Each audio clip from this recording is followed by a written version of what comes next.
प्राण क्या है? प्राण पूरा ब्रह्मांड है।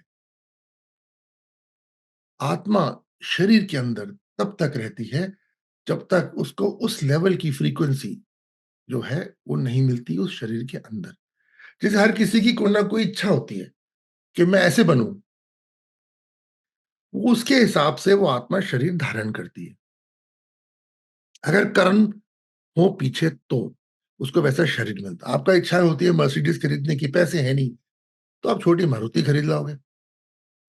तो कर्म जो होता है वो आपको बिल्ड करता है। बिना कर्मों के सृष्टि है ही नहीं।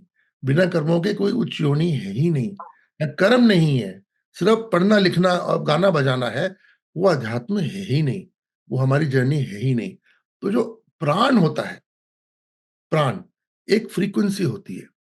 ईश्वर को बोला गया है सूक्ष्म इति सूक्ष्म, सटलेस्ट ऑफ द सटल। वो ईश्वर होता है। और जो जितना सूक्ष्म होता है उसके नीचे सारे के सारे और आ जाते हैं। कोई एक डेफिनेशन नहीं है कि जो ईश्वर है इतना है। सूक्ष्म इति सूक्ष्म। अब आप गिनते जाओ, कहां तक जाओगे सूक्ष्मता में? अनएंडिंग है। तो उसमें सारे तरह के प्राण आ गए, ऊपर से लेके नीचे तक। अब आत्मा बोलती है कि मुझे ये शरीर धारण करना है, मुझे ये जो अनुभव चाहिए।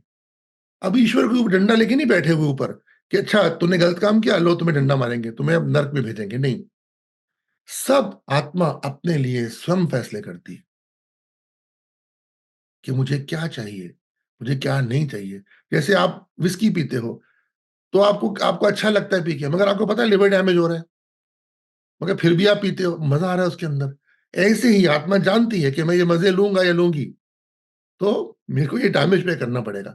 मगर मजा इतना आ रहा होता है, जिसको बोलते हैं माया का बंधन। मजा इतना आ रहा होता है, वो कहता नहीं मैं तो पीऊंगा या पीऊंगी, बड़ा मजा आ रहा है इसके अंदर। तो जो प्राण है वो एक फ्रीक्वेंसी है बस। और जो सारी की सारी जर्नी है वो नीचे से लेके ऊपर तक है। ना नीचे अंत है उस प्राण का, ना ऊपर अंत है उस प्राण का। और आत्मा जो है किस फ्रीक्वेंसी पे वाइब्रेट करना चाहती है, उस फ्रीक्वेंसी के हिसाब से शरीर धारण करती है। तो क्लैरवॉयंस में जो देखा जाता है वो यही देखा जाता है किस फ्रीक्वेंसी के अंदर कौन सी आत्मा है। आत्मा तब धारण करेगी अगर उसको फ्रीक्वेंसी सूट करेगी। अब इंसान का शरीर है, अगर शरीर निकलता है तो वो सुअर के शरीर में नहीं जा सकता। सुअर की फ्रीक्वेंसी अलग है। अगर किसी योगी को उस शरीर में जाना है तो पहले वो अपनी फ्रीक्वेंसी चेंज करेगा। फ्रीक्वेंसी चेंज करना आना चाहिए। अपनी कंपन आप बदलोगे, आप अपनी कंपन उसकी कंपन तक, जिसको फ्रीक्वेंसी बोलते हैं, लेके आओगे, तब आप वो शरीर धारण कर सकते हो। ऐसे ही नहीं कर सकते बैठे बैठे कि चलो हम घुस गए और उसके शरीर में घुस गए। शंकराचार्य ने किया था ये, आदि शंकराचार्य ने।